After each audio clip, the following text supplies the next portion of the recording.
So if they were going to write me off for being blind, I wanted them to at least have an idea of who I was first, not just think blind and think like X or no or block.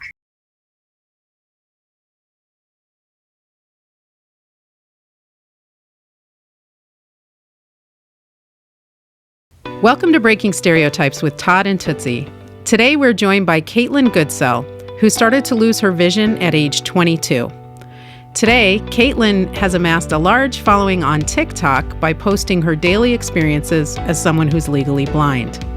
Before we get started with Caitlin, I'd just like to ask our viewers to hit like and subscribe to our new channel, as it will help our new channel to grow and help the YouTube algorithm. Welcome, Caitlin. Thank you. Thanks for having me. Of course. Thanks for being on. What do you think the stereotypes are of blind people? So I don't know if I can speak on what the stereotype is for everyone, because I think everyone has a different experience. But before I went blind, I think I had the stereotypical media kind of stereotype where I just knew that the white cane meant blind, and that a lot of times people's eyes went kind of all over the place, and a lot of them, like at least the way that they're portrayed on social or not on social media, but in the media, were like socially awkward. A lot of them weren't able to work, so they were fairly dependent. And I would say because of TikTok, especially as a social media platform, those stereotypes, is even in my mind, since going blind, have completely changed. I wouldn't say there's necessarily a common stereotype anymore, but there are definitely a lot of struggles that people who are legally blind face. Mm-hmm. Mm-hmm. And you're in a unique situation because previously you did have your vision. And so I'm curious if any of those stereotypes were things that you bought into before you lost your vision. Definitely. I think that's actually one of the reasons why losing my vision was so hard, was because I was so afraid of becoming that and being portrayed as that. It was my worst nightmare, honestly, coming true, was either people seeing me as that, or even myself, like you said, believing those things and thinking that that's the way that my life is going to go. And that was the most terrifying thing. Sure. Can you explain to us what it means to be legally blind? Yeah. So if you look at vision, like visual acuity, I would say most people with glasses can get to about 20/20. I feel like most people, that's a common phrase. And I'll kind of go through the phase, but to be legal to drive in like most states, you have to be 20/60. And then there's some field perception that you need to have. And then we can be considered under that to 22/50 is, I think, just visually impaired. And then anything 22/50 and below is considered legally blind. Okay. And like that vision, it's like for me, it's mainly sharpness. For some people, it's field of vision. So if certain people have like lost maybe certain like parts of their vision, like maybe they don't have peripheral vision, maybe they have a part of their vision that's missing due to like a stroke or something like that. So everyone's vision is a little bit different. The best way to describe the blindness spectrum is that that's what it is. It's a spectrum. Everyone's is a little bit different. No one really sees the same. And that can actually be what's so difficult about trying to describe to someone what you need help with, can be trying to describe like what you can see. Because I mean, imagine trying to describe like how you see. It's a very, you can't just show someone a picture like this is what I see. It's really, really difficult. Mm-hmm. Can you talk about how it affects you personally, or specifically, I should say? Yeah. So I would say the main thing that I try and tell people when I describe my vision is that I have pretty good field perception. I have 2 gray spots in the middle of each eye. And then it's very, I would say not foggy, but it's not really sharp at all. There are definitely certain spots that are kind of non-existent. Like I have gray blind spots, I would say, but for the most part, it's just really, really foggy. There's very little sharpness, and that is just one of many things that can happen with your eyes when you have diabetes. Mm-hmm. And so I was always nearsighted. So, I mean, distance has always been an issue for me. But now everything is just like fuzzy. I can see general shapes for the most part, but has to be decent lighting. If it's too dark, I can't see too well. But yeah, I would say it's just really, really foggy. It's almost kind of like looking through a lint thing that you get out of like the dryer. It's just really, really, all the colors are kind of muted. Some of them all look similar. That's actually one thing that I would say I was kind of surprised by, was how my color perception changed and how I'm not able to see colors the same way that I was. They all kind of look like they have a grayish tone, or I can see some of them in certain light depending on how bright they are. But if they're really, like, two things are really, really similar, it's really difficult for me to differentiate between the two. You mentioned diabetes, but you also shared with us previously that your vision loss was due to your own mismanagement of your condition. Could you elaborate on that for us? Yeah, so I would say it's a mixture between mismanagement and just how insane insulin prices are, because there was definitely mismanagement, especially at a younger age. But once I got older, like once I turned 18, that July, so my birthday's in May, and that following July, my mom passed away from stage 4 lung cancer. That she had been battling that for probably 7 years. And from that point until probably 4 years later, I didn't have access to insulin. There was no way for me to get it, because 1 month of insulin can cost, between the two types that I was taking, $3,200. And at that point, I was in college. I had no way to afford that, let alone even go to the doctor to get the prescription. Mm-hmm. So I was using expired insulin, and that, along with just like some of the mismanagement and just trying to avoid diabetes completely, I like to pretend that it didn't exist, because that was a whole other battle that I fought when I was younger, was kind of like, we have to accept vision loss. I had to accept diabetes, and that was really, really tough for me to do. I didn't like the control that I felt like it had over me. Mm-hmm. So for a certain time period when you were younger, would you say you were kind of denial about potential consequences? Like, because all young people kind of think they're bulletproof in a lot of ways. I would say it was kind of a mix between denial and not even necessarily being super educated about what the consequences could be. Because, doctors had told me about the consequences, but in my mind, that was something that could happen at age 50 plus. I never would have thought in a million years I'd start facing complications at 22. So it was like I would say it was kind of like the I'm invincible complex, but it was also I'll deal with that when I'm 50, if that happens. Because the way that I would manage my diabetes is that it was kind of like when people go on diets, like, well, I'm going to start Monday. Like, I would go to these doctor's appointments, and I would get really motivated to do well. Because genuinely, it's not that I didn't want to do well. It's just that I realized over time and like since this that I have ADHD, which has made managing it really difficult. The executive function of testing, granted, with technology now, there's continuous glucose monitors that make that a lot easier. But back then, like, that was honestly my main thing. It wasn't counting carbs. It wasn't giving insulin shots. It was honestly testing and seeing what the patterns of my blood sugars were. Mm-hmm. And so when you started to lose your vision, what were you feeling inside? Like when the reality hit that this is actually happening to me at this young age? I was feeling a huge sense of shock at that point, because the previous year and a half, I had been managing my diabetes really well. And I had health insurance. I was seeing a doctor and getting my A1C drawn every 3 months. And I was doing everything that I was supposed to do. So when I went in for this eye appointment, it was genuinely because I started noticing that my vision wasn't as clear as it was. I was starting to have a hard time if I sat in the back of a lecture hall, not being able to see really small print. So I was moving actually down to Florida because I just graduated college. And I just went to the eye doctor just to get an updated prescription, get new glasses. And he had told me I was showing early signs of diabetic retinopathy.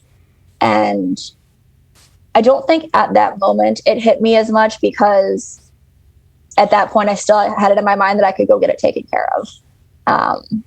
But again, it was kind of like that, I'll do it on Monday. I was like, okay, I'm moving right now. I'll deal with this when I get there.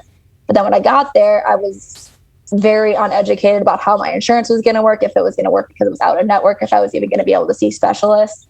So then the way that I was thinking about it then was that I would wait till I got a job and got health insurance, and then I would go.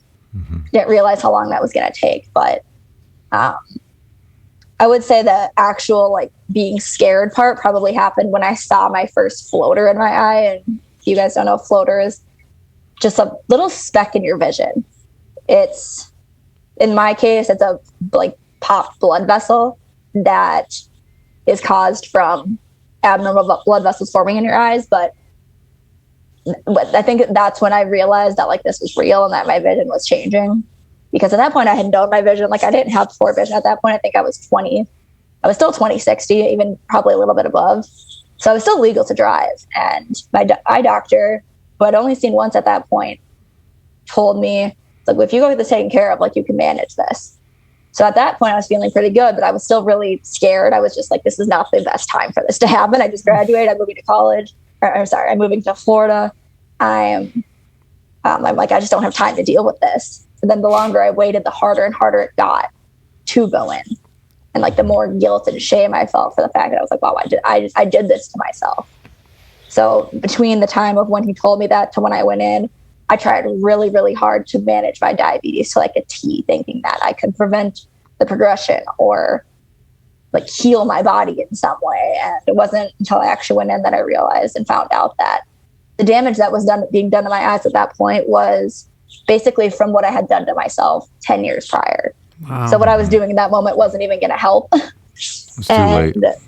Yeah, exactly. So it's not like I could heal it, which when I was going through surgeries and treatments, I was eating fairly well. I was eating very clean.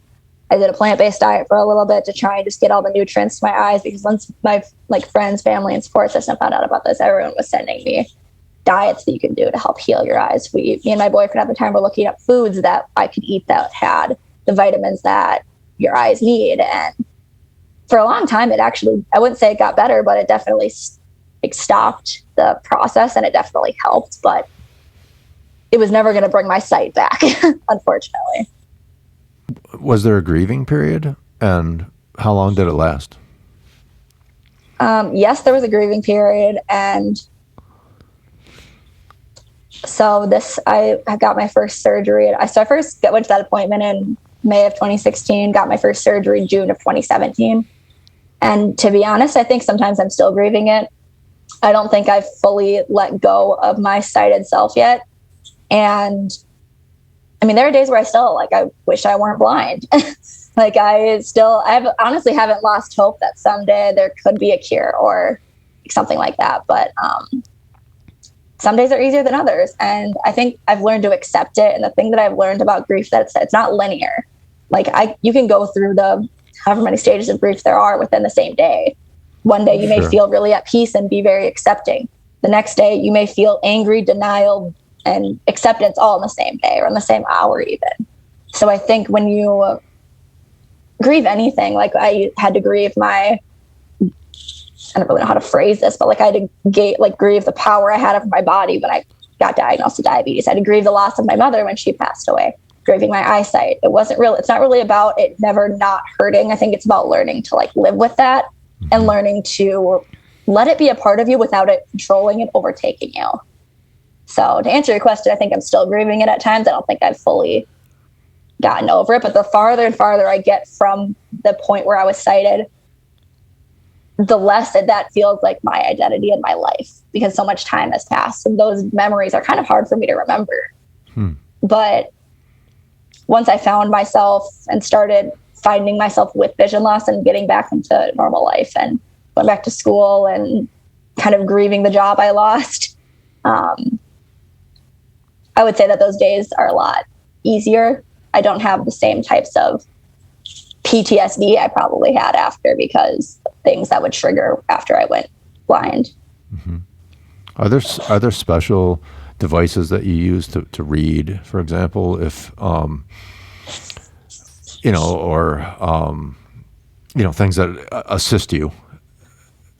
Yeah, so I mainly use screen readers. They're honestly a range of devices. When I first went to adjustment to blindness training, they did a whole tech evaluation with me, and I went to the store that they had so many different assistive technology tools, from devices that you can like take pictures of to like goggles that you could put on. Like there's just so many different devices. The ones that I specifically use, I mainly just use a screen reader, and then magnification within those devices.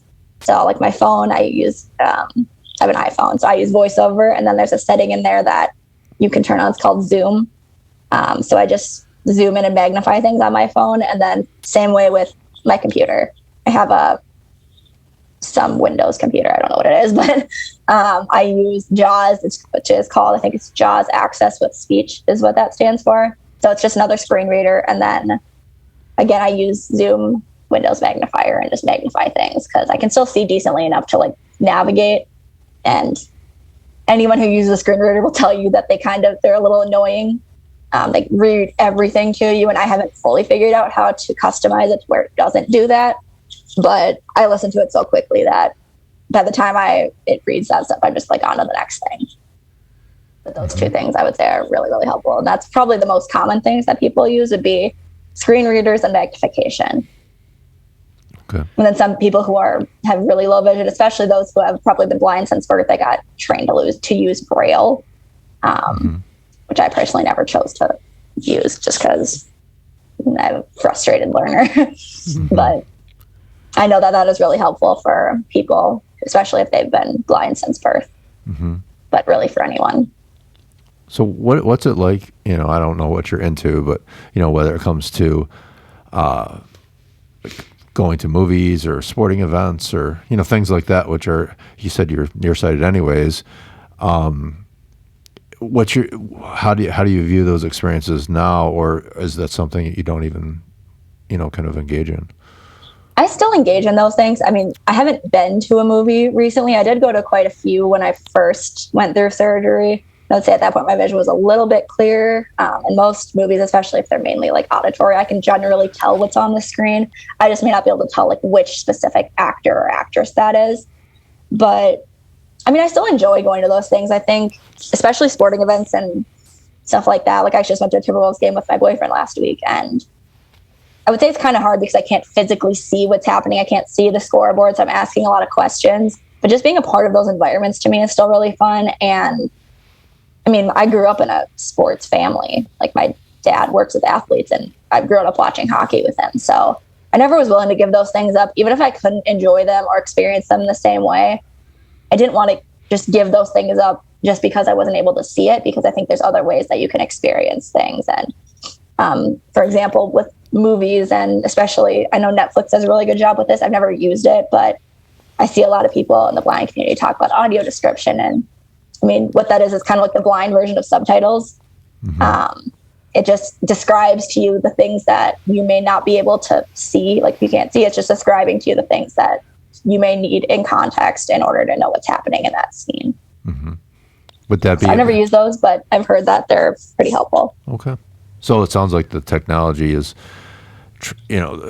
at this point can be very helpful, where maybe it didn't even exist 10, 20 years ago. Yeah, I'm really thankful that it's happened to me now. It's kind of the same way I view diabetes. Like the people that are diagnosed with diabetes these days, their, I would say, problems and struggles are being so reliant on those devices that they don't even know how to manage it without. And I think that's kind of the same way that I feel going through vision loss at this age. Like if I couldn't use technology, I wouldn't know how I would do certain things. I probably wouldn't be able to. I use my phone for everything. And when I was going through adjustment to blindness training, I remember one of my instructors I was doing orientation mobility, which is where they train you on a cane and they train you how to get around. And I wasn't there for very long, so I actually didn't get to do a ton of it, but I really love that instructor. And he asked me about like getting in an Uber or like using the bus. I was like, okay, well, I don't live near buses, so I'm not going to be navigating that. But I was like, I would just use my phone and have it direct to me. And he's like, well, you're always going to have your phone? I said, yeah. And anyone who knows me now knows I always carry my phone with me. And it's not because I'm always sitting on it, but because my phone has the magnification, my phone has a flashlight. So it's almost a comfort thing of not always wanting to be on my phone, but always wanting to have it near me. Because I know that no matter what situation I'm in, my phone will help me navigate said situation. I'm wondering if there's any kind of sensory experience that you enjoy more, like listening to music or something like that. I wouldn't say there's things that I enjoy more because I've always been a big music person. But I would say I'm really thankful for podcasts and audiobooks because I think not that I enjoy them more, I would just say that they weren't as common when I was younger and before I lost my vision. So it's been really cool to just see how those have evolved because it's this whole other form of entertainment that you don't need to see. Like I can listen to a million podcasts, a million audiobooks and not feel like I'm missing out. But yeah, I really don't think there's anything in particular that I enjoy more. I think I've just learned to adapt and enjoy the things that I always liked. Mm-hmm. Mm-hmm. How did you find that hope in order to start a new life after going through this? I wish there was this like great answer, but I think it just came down to a moment of thinking to myself, I can't live like this anymore. Like I can't live in this victim mentality. I can't live in this place of feeling hopeless and feeling worthless. Like I don't want that for myself. And I know there's better out there. So I think I think a lot of people can relate to that feeling of hitting rock bottom at one point. And a lot of times people don't want to make changes because of something they can gain. They're actually more afraid of something that they're going to lose. And I would say that I was afraid of losing like the life that I had dreamt about for myself. So when it came down to healing and moving on, I think I just felt like I didn't really have another choice. Like I didn't want to, again, turn into that person that I was, the stereotypes I had bought into. I didn't want to turn into that. And I refused to, honestly. I was like, if I'm going to turn into that, to be honest, at that point, I would have rather not been on this earth because that wouldn't have been the life that I wanted for myself. And that wouldn't have been the life I would have wanted for the people around me to experience in me. Like that wouldn't have been fun for them either. Mm-hmm. Did you find that you lost friends when you lost your vision? Like, were there certain people that fell out of your life or you found you couldn't depend on anymore? The common answer to this amongst a lot of people who go through vision loss is yes. To be honest, I didn't lose anyone. I had a relationship that ended because I was in a relationship when I started going through this vision loss. And I think vision loss is just like kind of one of the many reasons that ended. But to be honest, if I called that guy today and said like, hey, do you want to get coffee or hey, I need something, he would do it. So I was really, really fortunate that I didn't have that happen. If anything, I had like so many people that stepped up and not everyone gets that. And that's one of the things that I've realized I'm really grateful for. And when I was going to training and I was experiencing those other people that were there and just like how little support they had or the support they had wasn't really super adequate, it just made me feel really, really grateful for the people that I had because they truly are how I got through it. Mm-hmm. How do you think your life would be now if you didn't have those people? I don't think I'd be here, to be honest. I would have given up. I'm glad you had such a strong support network. Yeah, I wish everyone had that. It makes me sad that they don't. Have you connected with a lot of blind and people who have suffered vision loss that haven't had that? And I would say the only place I've connected to those people was at the adjustment to blindness training. And there was probably only like, at least when I was there, maybe 5 people. And some of the stories I heard about just like where those people came from, granted, most of them had been blind since birth. And I think that comes with its own set of challenges. And some of them just, I'll tell you a story about one of them.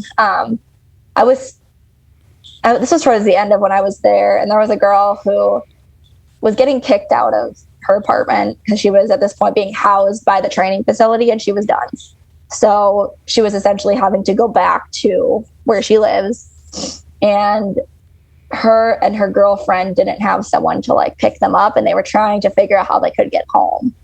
And they could only really rely on the one girl had her grandma, and her grandma was working, so she wasn't able to. And I just remember feeling so terrible because in my mind, I would just been like, call the 5 other people or like order an Uber. Like at that point I had like no money. I couldn't afford to do that. But if I would have called anyone in my family, been like, I need this, they would have given it to me. And I remember I Venmoed that girl $100 to get down to her, basically to get home because she wasn't able to. And I was like, it's going to be a lot easier for me to get back this $100 than it was going to be for you. Because another thing with just the visually impaired community is like, I think the unemployment rate is 80%. Mm-hmm. So the ability to, a lot of them are on really small fixed incomes, and it's not for a lot of them because they don't want to work. It's just that getting a job when you're visually impaired is almost impossible unless you want to work in very specific industries. Were you looking for work yourself and experienced that? Yeah. When I first started going through my vision loss, going through my surgeries, I was still employed by my current employer. And they were great. And to be honest, they probably would have taken me back if I would have gone through the trainings and been able to do all that. But at that point I was moving home. And with how my vision is now, I just wouldn't have been great at that job. It wouldn't have been a great fit for me or them anymore. But when I started going and getting back to work and stuff and looking for jobs, I found that there was a lot of jobs that either I couldn't do because I wasn't able to like do a lot of independent travel, like a lot of jobs, whether it's driving is the main component of the job or not, a lot of jobs actually require you to have a valid driver's license because they want you to be able to travel. They want you to have reliable transportation.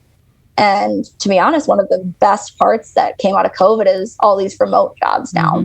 Mm-hmm. So I haven't exactly been doing a lot of job searching now, but I do know that there were jobs I didn't get because of visual impairment, not because they were discriminating against me. I actually had a few jobs that they really wanted to hire me, but the company, the softwares that they were using weren't accessible, and they knew that. So they just knew that the job wasn't going to be a good fit. And I'm very lucky that I have the work experience and I have the skills to do a lot of those jobs, but it definitely has more of a learning curve now.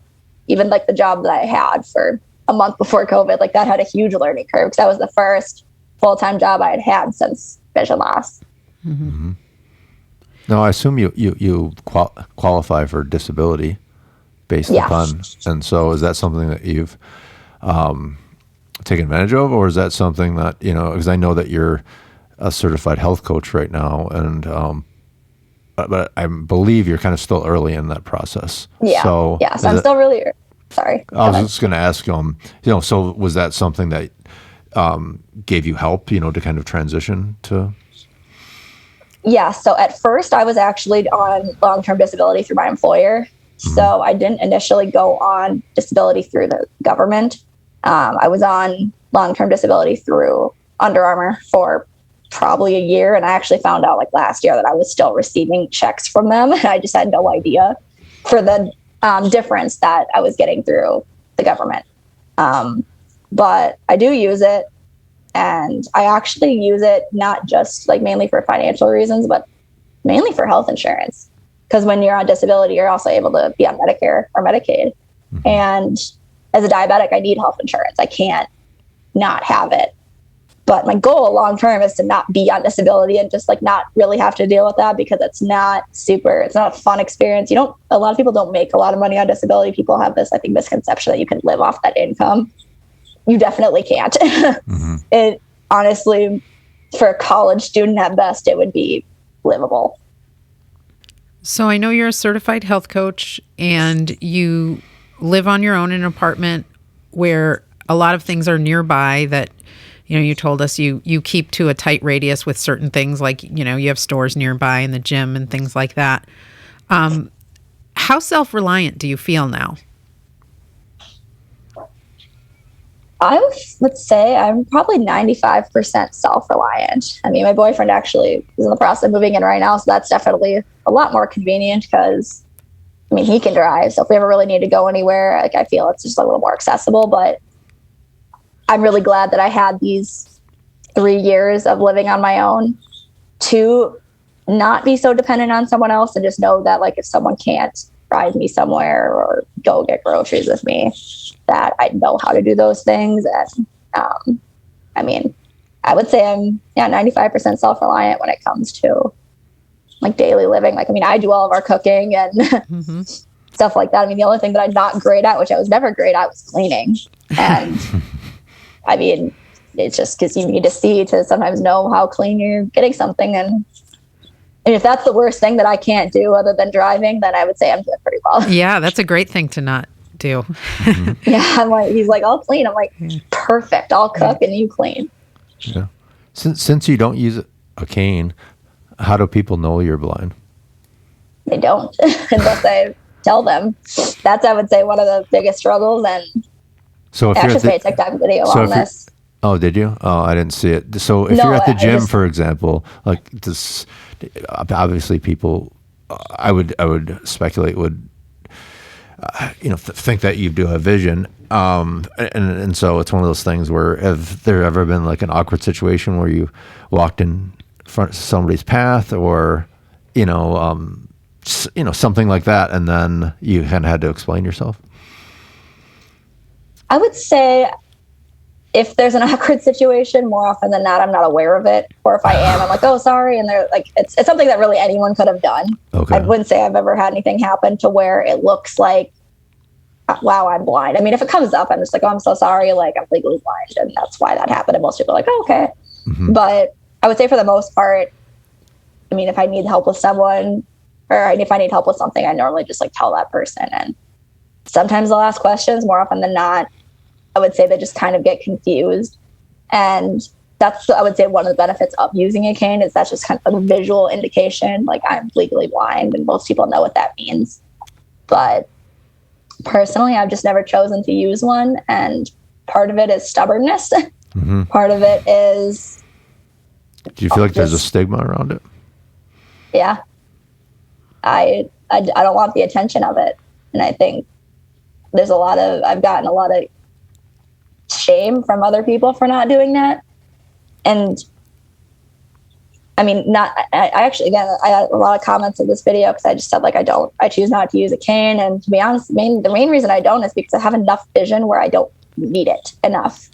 So that, like, the looks and frankly, just having to carry it, like, just isn't worth it to me yet.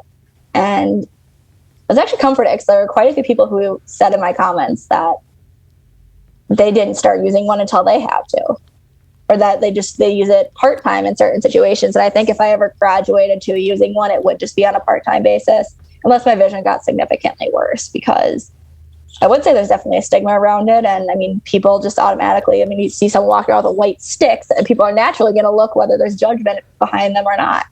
Like, that's just something odd. It's kind of, I would say it's similar to someone in a wheelchair. You're not always looking at them with judgment, but you just naturally will see it. And it's just out of the norm of what someone would normally be doing. Mm-hmm. Would you be concerned that, people may have pity for you, or you look at you in that light and that you don't like that?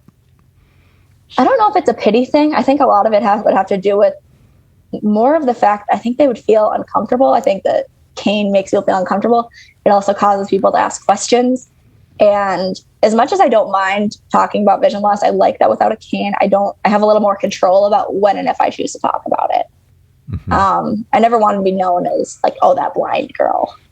Mm-hmm. And I think that's one of the benefits of not using a cane is, as much as people know, like, especially in my life, like, they know I'm legally blind. I like when I'm just in a normal setting, I like that I can blend in still. I like that I'm not sticking out. And I have a lot of respect for those people that do use one and who have really embraced it and been really confident with it, because I can't imagine it's an easy thing. And I think that kind of goes back to when we're talking about grieving my sighted self. I think that's kind of one of the things that I still hold on to, is that I'm not using a cane. And that's one of the things that I'm still fighting. And if the day comes where I have to use it, I'll use one. But until then, completely content with not. And I've actually learned there's quite a few people who don't use one. And I think that's part of the stigma where, again, stereotype is that you use a white cane. So people don't see a white cane. They think, how could you be blind? Right. Sure. So I think that's part of just educating people is that it's a spectrum. Not everyone uses a cane, and that's okay. They don't need to. It's a choice. So and there's different types of canes. Yeah. So how do you navigate around places like the gym or the store? Like if you don't have a cane and you might not have a guide. I know you go to the gym by yourself. So do you walk slowly, or do you have like a regular clip and you're just kind of moving through? I mean, I would say that I can see well enough to know generally where I'm going. I may not know exactly like where I am, if that makes sense. Like if I'm in Target and I start walking, I mean, most Targets are set up pretty similar. I kind of see like, oh, this is boys' clothing. Oh, that's over there. Like door is probably that way. I mean, I'd be able to look over and see, oh, that's over there. But I mean, I can walk and see enough to where I feel pretty comfortable navigating things. Where it gets a little tough is in fast-moving crowds. And luckily for me, I'm just never really in those situations on my own. But again, I'm not really in situations that are super unfamiliar on my own often. Right. So that I would say makes it a little bit easier. But in things like Target, using a cane wouldn't help me navigate it any better because it's not like it's seeing things for me. It's not telling me what aisle I'm in. And my vision, like I said, is well enough to where like I can see the ground. I can see if there's like a spill. I can see if there's something in the middle of the aisle. So like I'm not going to be tripping over anything or getting so out of sorts. Because I think that's mainly like what a cane is used for, is more of like reading tactile. And do you carry anything that like helps you read like prices or I do. There's an app actually that I use. I don't use it often. I actually mainly use it for barcodes in my house. If I don't know, like I'm just kind of too lazy to try and zoom and read something. It's called Seeing AI. And I think there's multiple apps that do this, but it'll scan barcodes. It'll read short descriptions. It can read documents to you. And I actually use that app, I would say, a lot. I especially use it because there's a journal that I use that has prompts, and I'll read it with that. And I'll write on it. Not that I can actually see what I'm writing, but I do like writing still and like putting pen to paper. So I would say that Seeing AI is a great app. And like I said, I think there's multiple apps that do that. And I think it also reads like colors. I don't know how accurate it is with some of that stuff, but I know there's also a device that has come out. I don't know how recently, but a lot of people in the blind community have been promoting it. It's called the OrgCam, and it attaches to a pair of like either fake glasses if you can't see, or if people do wear some sort of glasses, it'll attach to that. It's kind of like a Seeing AI on your glasses where it can read things, scan barcodes, has facial recognition.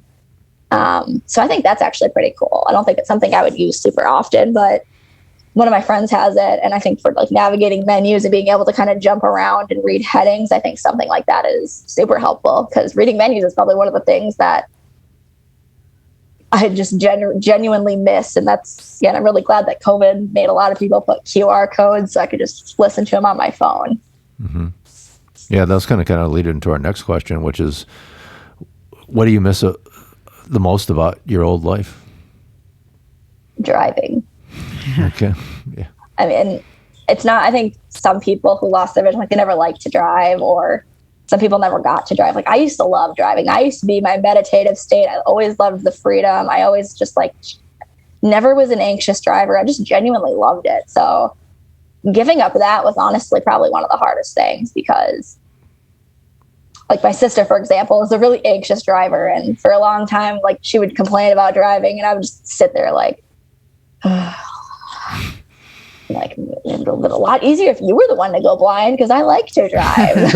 Not that I would wish it on anyone, but like, or my brother, who again is a really anxious driver, doesn't have his license, and right now he's 23. Like, you're choosing not to drive, and like stuff like that, I would say can be really, really hard. But I just have to remember, like, there are people that choose not to drive, and that's okay. But I would say that's definitely one of the things that I miss, just like the freedom and independence that I brought. I love just being able to get in my car and just like drive places. I used to go on late night drives at 11 a.m. to 2 p.m. when I couldn't sleep, just and like listen to music and just think. Like I genuinely just like miss that. And I think that's kind of where I found working out in the gym to be a little bit of my replacement, because I still feel like I can get like the listening to music, that meditative state, but it's not the same as just being in a car and driving and just kind of going wherever you want. Do you feel like you've returned to your baseline as far as happiness and fulfillment? I would say in some ways I'm actually past that, because before vision loss, especially in college, which I think a lot of college kids probably go through this, but I was always that person that when I was in middle school, I wanted to be in high school. I was in high school, I was excited to get out and go to college. When I graduated college, I was excited to move, and like I was always looking for the next best thing. And what I will say vision loss did do for me is it forced me to stop and really look back at my life and appreciate where I was at those points, and helped me just really reflect on the lessons I had learned and what was really great about different phases of life. But it also taught me that the future isn't always brighter. It's not always the next best thing. It's not always what you think it's going to be in. Like in a moment, things can change for anyone. And I would say now I just have a lot stronger sense of myself than I did then. And now I'm just a lot stronger than I was. And I was pretty strong before. Mm-hmm. Mm-hmm. Do you feel like you're more focused on the present moment? Which sounds cliche. That's what everyone says you should be, but it kind of forced you to, right? Yeah. And I think it taught me to look at situations and people with a lot less judgment and a lot less of like feeling entitled, or a lot less superiority and a lot less privilege. Because I think there was a lot I was privileged in when I was growing up and in college, that, this blind community thing as a whole, I would have never been exposed to anything like this had it not happened to me. And it's just given me a whole different look at what people go through. And it's just given me a strong understanding of like how people can be in situations that they didn't really necessarily ask for, or it taught me to give people a little bit of grace, because as much as I did play a role in my vision loss, like it's not something I would wish on anyone, or like no one's ever sat there and been like, it's your fault, like, or you deserve this. And I think that just helped me have a lot of grace for other people, because it's easy to look at someone in any situation that looks abnormal or not super desirable and think, oh, well, like, why don't they just get out of it? And you can't. You can't always. Right. But what you can do is you can change the way that you perceive that situation. You can change the direction, you can change the narrative, and you can just change what that means to you. Because at the end of the day, it doesn't matter what anyone else thinks of me being blind. The hardest part was changing what I felt about it and like what that meant to me. And once I changed that, what other people's opinions were started to matter a lot less and less. Mm-hmm. Well, you're the one who has to live with it right? At the end of the day, right? Exactly. What you said, your boyfriend is moving in with you right now. So what was dating like when you first started losing your vision? How did you connect with people? Because, especially if you went the dating app route, it's all based upon photos. Yeah. Nowadays. So about a year into my vision loss, I had a 4-year relationship, and him and I had ended. So just getting back on the dating scene in general, even without vision loss, was very odd to me, because I had never really been in that scene. I'd never really done a lot of dating. I was a monogamist. I was always in relationships. So for the first time, I was faced with this. Okay, how do I date? Because I just had never had to do it. I had always either had a circle of people where I had access to new people, whether it was because of college or because of jobs. So I took a few months and didn't do the whole dating thing. I just kind of, maybe not a few months, honestly, probably a few weeks. But I did download dating apps, and I went on Hinge, and I can, again, see the photos well enough to like kind of get a general sense of what they look like. The hard part for me was connecting with people, because a lot of people want to meet up. So at this specific point in my life, I wasn't really looking for a relationship. I was looking for ego validation, because at this point I was still really fresh into my vision loss. I was still in denial that it was going to be this way for like ever long term. And at this point, I would just use dating apps to really find people to just meet at the bars or stuff like that. But anytime it got into anything significant as far as conversation or any intimacy as far as like wanting to date, I was like, no, I would ghost people and I would cut it off. And that wasn't the healthy thing to do. But to me, that was the better option than trying to discuss vision loss at that point, because at that point I still was not healed from it. Someone could have said the word blind, I would have been in tears. I would have been like, yeah, I'm going through eye surgery. That's why I can't see. Because again, at that point, I thought that things could have gotten better. I just didn't know. And I was still in the process of accepting that this is how things are going to be long term. And so being on dating apps, and luckily about a year into that, I kind of decided to stop the whole I'm going to go out all the time phase. And I don't even remember how I kind of transitioned. I stopped for a while. I would use the dating apps on occasion just for conversation and entertainment because I was living alone. And it was the middle of COVID, so I was really alone. Mm-hmm. But at that point, I had met a guy. This is like my ex-boyfriend. And I don't really remember how we started talking, but this is the first taste I'd gotten of like describing to people that I was talking to that I was blind, because I was really good at hiding it. And my mentality at this point was, okay, I'm just going to have them get to know me first, and then I'll tell them. What I found is that the more I got to know them, the more hooked I would get, or the harder and harder I would get to tell them, kind of like the harder and harder I would get to go in when I found out I was showing the early signs of diabetic retinopathy. Were you concerned that they would not want to date you anymore? Was that your fear? Yes, I was concerned of that. I was also just concerned of the judgments they were going to have. Mainly not even because of what I had felt about it at that point, but I didn't want them to think it was something it wasn't. Because at that point, I was living fairly independently.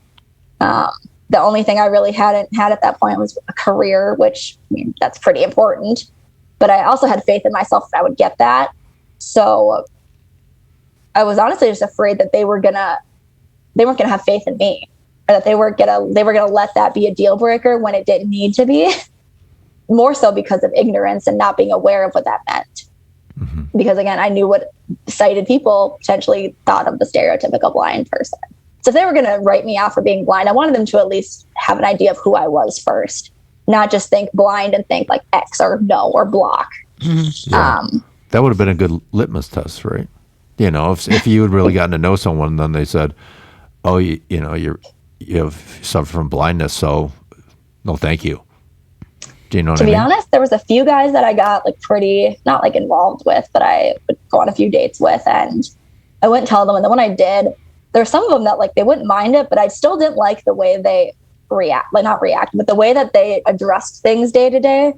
Because some of the things they said, because of the ignorance, was just like disrespectful, or I just found that them not knowing early on also broke trust in a lot of them, because they were like, well, this big thing you didn't tell me. And now if I were to be on the dating scene again, I don't think I would do it the same way I did before. I got really lucky with my current boyfriend because he already knew.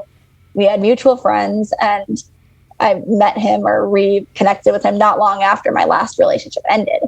So I didn't really have a whole lot of time in the last 2 years to be like on the dating scene with this new healed version that I would have of dating. And that's why when people ask me about being blind in relationships and dating, I have this is what is probably the right thing to do. But again, there's kind of that compassion of, I get if that's not what you want to do. This is what I did. These were the consequences that happened. But I also understand if you don't want to just tell everyone right when you meet them, hey, I'm blind. Because to everyone, it looks differently. So transitioning to your TikTok account, because I know you detail this and more in your posts, just kind of all of your daily experiences, what it's like, how people respond to you. So why did you decide to start posting on TikTok?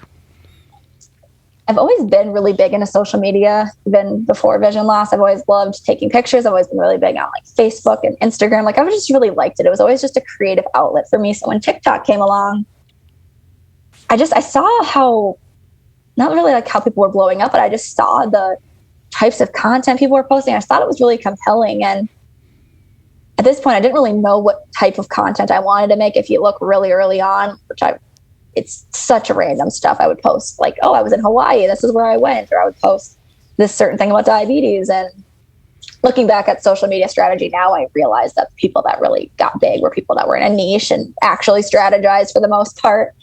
But when I was making TikToks in the beginning, the last thing I wanted to talk about was being blind. Like that was the last thing I wanted to do. I wanted just to have a creative outlet. And talking about blindness on occasion like came up. I was like, whatever, that's fine. That's a part of me. But again, kind of like my normal life, I never wanted it to be the first thing people saw.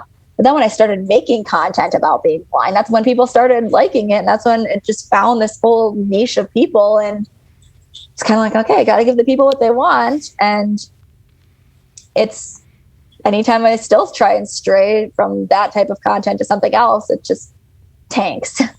So I realized I kind of found my niche, and I'm learning kind of like blindness to make it my own, to not make it not stereotypical, but there's a lot of blind creators. Like there's a whole blind community on TikTok, and it's really, really cool because you see just the different types of people and you hear the different experiences, but I didn't want to be like the same as all of them. I wanted to be me, but within the blind community. I wanted to show like outfits. I wanted to show travel. I wanted to show how I actually live, not just I'm blind and this is how I do this and I'm blind. Cause like those videos are great for educating, but there's enough of them. People don't need to see like that from me. So I started making videos on relationships, and I've gone through a breakup. I've dated sighted guys. I've been in the dating scene. I've been in a relationship. Now I'm moving in with the guy I'm dating. So I think it's a thing that can be it's universal. Everyone knows what dating is like or what relationships are like. We all experience that on some level. I just add the twist of I have all of this and I'm blind. Right. And especially in high school, like early on, I was the girl that gave relationship advice. Like I was the person that you'd call to be like, hey, my boyfriend's doing this, or this is happening. What do I do?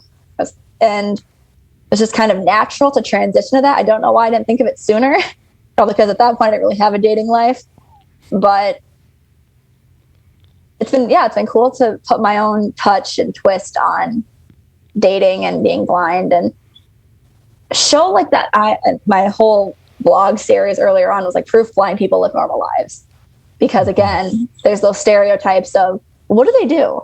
Like, do they do those things? It's like, yeah, we get groceries, we work out, we hang out with friends, we go to the store on occasion, we go to events, like we do things. Right. And it just, I guess, works well that your podcast is breaking stereotypes, because that's kind of what I was trying to do with my TikTok, and especially the early days. Yeah, that's why we reached out, because I think, your TikTok, your videos are so popular, I think, because you're so relatable, and you're just, again, it's just a window into your life.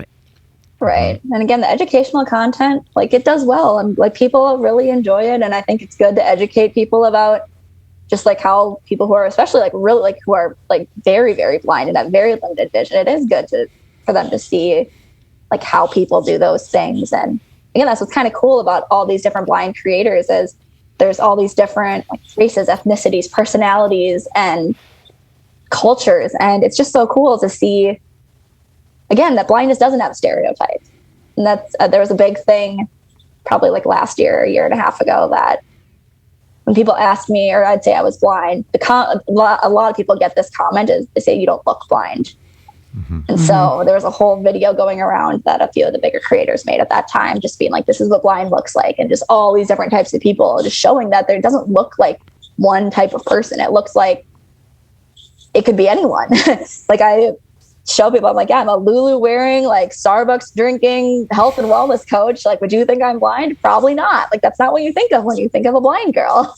Yeah, you're not walking around with dark sunglasses everywhere. No, I wear sunglasses all the time, but yeah, it's again, dark sunglasses, cane. Like that's usually what you think of. Like you think of the three blind mice. Right. And it's ironic because my senior year, my three roommates actually went as the three blind mice.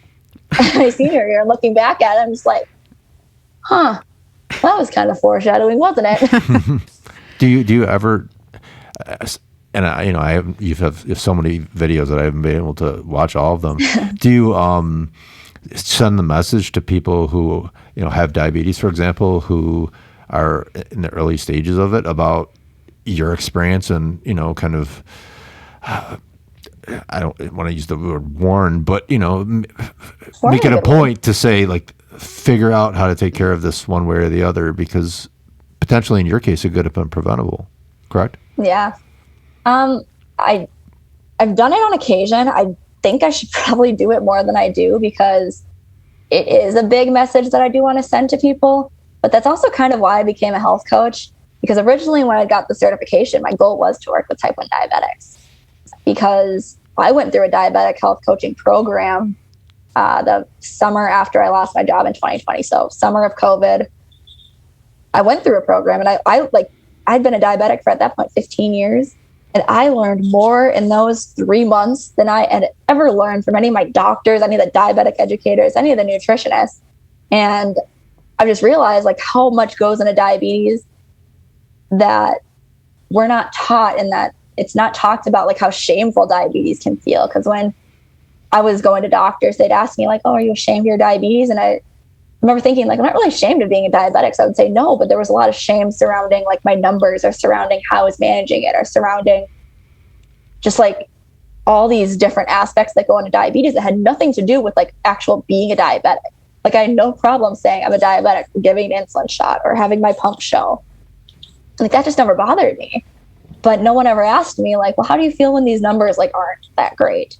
Because I saw it as being, especially like a woman, I would say, like, we're a lot more emotional. That's why there's a lot of diabetic coaches that works primarily with women. But we look at those numbers and think that's a reflection of me. So I would look at those numbers and not think of it as information. I would think of it as, that makes me feel terrible. Like, what did I do wrong? Mm-hmm. So I would say, like, I do want to give that message to people, but not really the message of, like, be careful. More of the message of, if you're feeling shameful, it's okay. If you're feeling like you can't manage this, it's okay. Like, if insulin prices are insane and you're worried about that, it's okay. But these are programs that you can reach out to. These are ways you can get it. This is the diabetic community, because, like, last year I got dropped from my prescription plan on Medicare without knowing. And I had a girl that I went through this diabetic program with who sent me insulin. And one of my good friend on TikTok, her name's Caitlin also. Her and I have a very similar story, but she sent me insulin last year too. It's like kind of this understanding as diabetics that, like, insulin's hard to get. When you have insurance, it's like nothing, especially if you have decent insurance. It's like maybe between $3 and like $20 a month. So, like, a lot of times you can get someone to, like, pay for that, and we usually stock up. So having a community of knowing diabetics is really, really helpful and important when it comes to, especially like the earlier stage, but mainly like in the college years when you're past 18 and maybe you don't have the same parental financial support that some people have. Because, yeah, it can be preventable, and it doesn't have to be always this shameful thing. And even the people that manage diabetes really, really well, they still could struggle with the shame and guilt that comes with being a diabetic. Yeah, absolutely. So at the beginning of this interview, you kind of told us what your previous thoughts were on stereotypes of blind people. And now we've heard how some of those same assumptions have been made of you. You don't look blind and these kind of things. So I'm curious what you think about blind people now. There are people that I can really relate with, and people that I really, like, have a ton of respect for. But they're, like any community, there's kind of people that don't always shed the best light on it. Mm-hmm. So I've just realized that, just like any community, it's kind of like a family where you have love for everyone in it, because you can empathize and sympathize with what they're going through. And you have that common ground of, like, I understand. But I would say that I'm really glad that I have met some of the people that I've met, because one of the hardest parts about going blind was just not having anyone around who you can relate to. And realistically, you really only need one or two. Like, you don't need a whole community, but having a whole community that kind of does get it is really, really cool. And I mean, I definitely have a whole newfound level of respect. And I would just say I have a better insight as to what blindness means. I just don't feel as ignorant about it as maybe I was before. Well, we appreciate you opening up not only on TikTok, but with us today, and shedding so much light on the experience of, with diabetes and with vision loss. It's really two different kind of stereotypes and stigmas that you've been fighting. And I definitely think you're helping a lot of people by talking about it. So we appreciate you coming on so much today, Caitlin, and would just like to ask our viewers if they think Caitlin's broken any stereotypes today. Please drop a comment below. And don't forget to like this video and subscribe to our channel for more in-depth interviews that break stereotypes. Thanks, Caitlin. Thank you guys for having me. Thanks, Caitlin.